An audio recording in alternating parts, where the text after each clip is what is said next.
No, ahorita es que a todo el mundo le molesta en general. Sobre todo a las chicas, ¿no?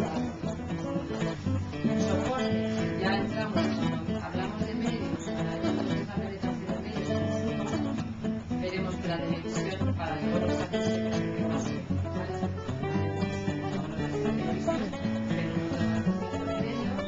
entraremos a ver el programa de televisión, a ver las cadenas de televisión y Vamos al...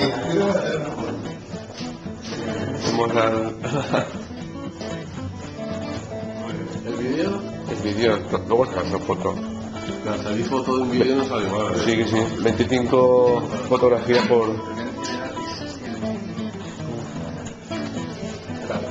No, no, se lo tengo que mirar, no lo he visto, pero... No sé exactamente el número, pero... Sí, bueno, ya yo he hecho programas con esto.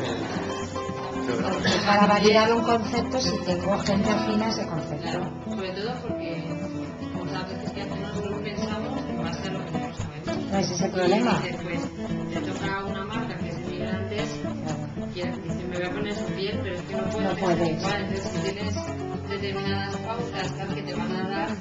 No es que justo lo que no queremos hacer. Ningún fabricante tiene un perfil de su producto.